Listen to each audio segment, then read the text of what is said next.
And are you refreshed? Yes. Good. Now what? They're supposed to become fewer and fewer and fewer and fewer. On the aisle right here.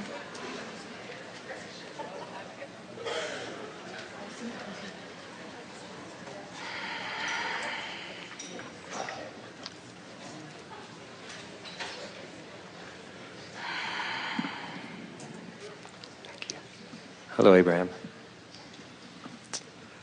Actually, this is my first time seeing you in person.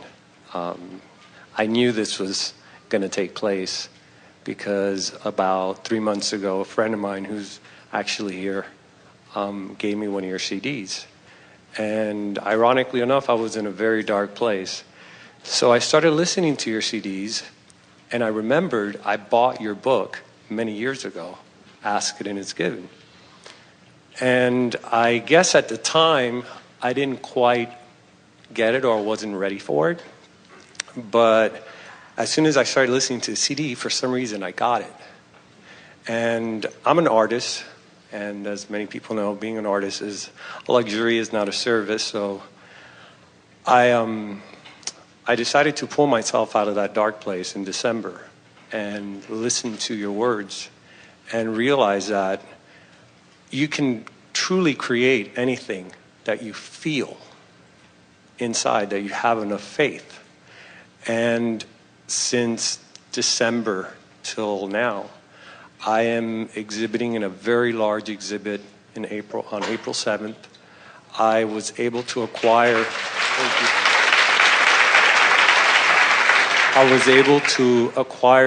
all these sponsors that I didn't even know I had the ability of communicating and trying to get them to give me money. I mean, it's not easy to get people to just give you money.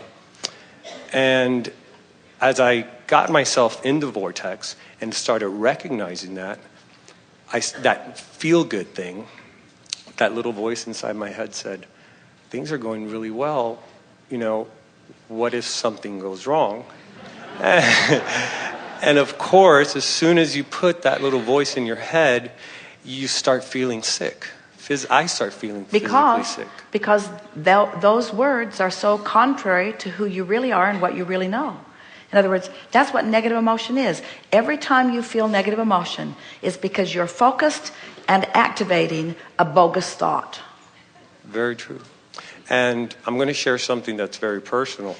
In the time that I was in that dark place. Before you go there, we want to talk about the asking it is given. So are you saying that you had been asking and asking and asking and asking and asking, and apparently you just figured out how to align with what you've been asking, and then things just started lining up for you? Exactly. In other words, you don't believe that since December, you created all of that. It's been created. You had asked and it had been given long before all that tape did, or all whatever was going in your life did, was caused you to come more into alignment with it. Yes? It woke me up because I kind of was doing very well a couple of years ago.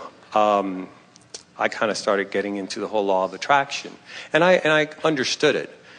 But somehow I was let go from the company I was working for. It was a massive layoff.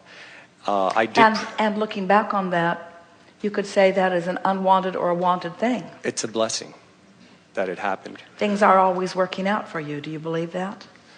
Things are always working out for you. Absolutely. No matter what it looks like, things are always working out for you.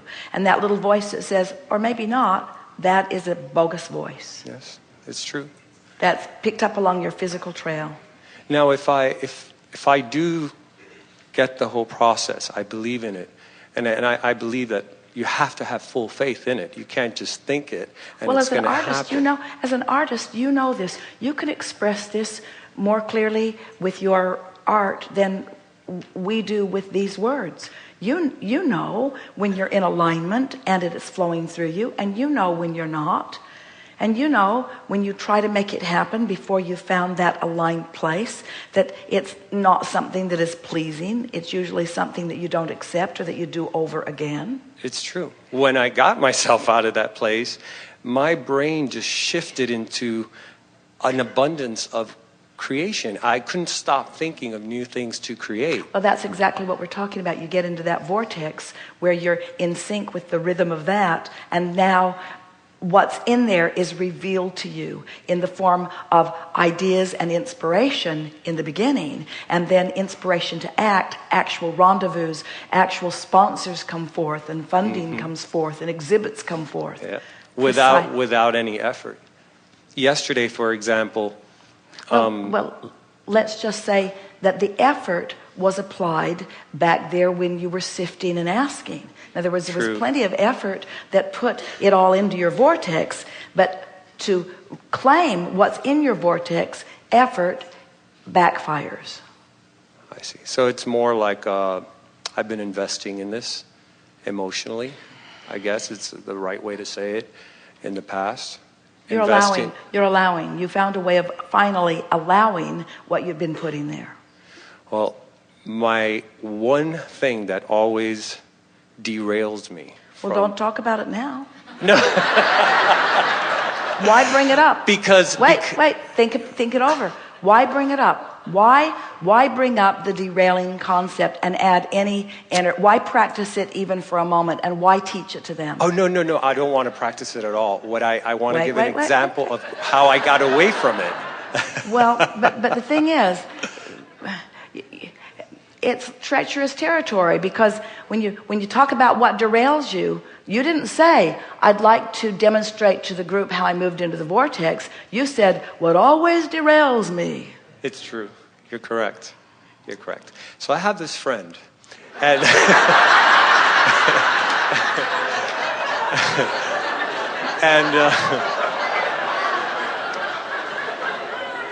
always gets consumed when everything's going great and money's flowing in. Well, do you think making it not you and making it someone else changes the vibrational frequency of the resistance? No, not at all. But you're determined, aren't you? No. You are determined. I'm not going to go there. What I do want to say is, what used to worry me yesterday. Wait. Yesterday was proof of my advancement. I was sitting at home and I said to myself, okay, now that I'm in the vortex and I'm feeling good, I'm not thinking about money, I'm not thinking about anything, I'm just happy of everything that's happening, I'm grateful for it, and I get a phone call. And one of the things that I've learned from your CD is don't think of the how, just let it flow. And I get a call from a friend of mine that says, I need to introduce you to someone that's interested in your artwork. Now, mind you, I'm overloaded now. Before I was like twiddling my thumbs. Now I'm overloaded with the show that I have to put together, the invitations. And I said, sure, bring him on over and I'll meet with him. And I'm thinking, oh, maybe he just wants to buy a piece of art. It turns out that this person has come across a product that the military designed that protects surfaces at an incredible ability. I don't know how it works. It's a very thin film. So his company is now established. He has different stores, and they're doing it now for the iPads, the iPhones, the Blackberries. You can literally throw the phone against the wall, peel it off, and it's in perfect condition. Well, they want to do a signature line with an artist that will create designs, and so they chose me yesterday.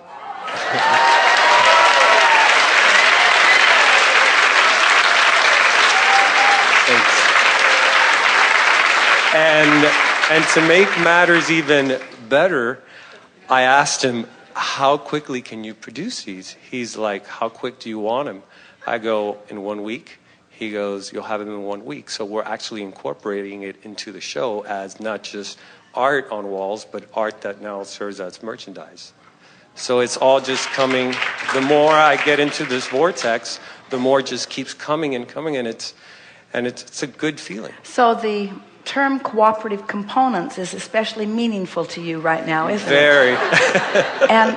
And do you realize that the cooperative components are long there before you are? But once you enter the realm of cooperative component, then now things begin to move for you. Absolutely. So now how do you said things are coming at you pretty fast. So how do you maintain your equilibrium in this fast moving That was my next question. How do I? Because it can get overwhelming. Well, you do it by when it feels too fast, by making general statements of well-being, by saying things like, Source knows what it's doing, and I will never be asked of anything that I cannot easily accomplish. And the only thing that ever makes me tired is resistance. And as long as I'm tuned in, I'll always have enough resiliency to keep up. And this momentum is what I've long been reaching for. And I want to enjoy every particle of this wonderful life-giving momentum. And as long as I'm up to speed, everything will unfold perfectly for me. That's beautiful. Things like that. Yes. Very beautiful. One last thing. You talked about most of us try to get in a vortex usually when something's going wrong, we're unhappy. All through my life, and I just learned this today by listening to you, there's something that happens every so often that I do, and I don't realize what the meaning was before. And it happens when I'm at my most serene. I could be driving on the road or just in my balcony looking out at the bay. And I always like to face the sun. I close my eyes. And I feel this intense and pure gratitude. I don't know why for the sun, because I feel that it's such an important part of life. Well, you're using it as your object of attention and focusing your appreciation upon it. And because it is something that you can so unequivocally appreciate, it's like an icon or something that you focus upon that puts you there fast. And it's a euphoric feeling. I mean, I tear up and everything, and it's almost like I get a response, an energy response when I do that.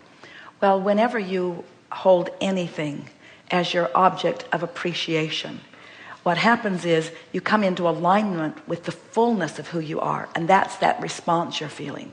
It's the source within you resonating through you in harmonic appreciation of that which you have chosen as your point of appreciation.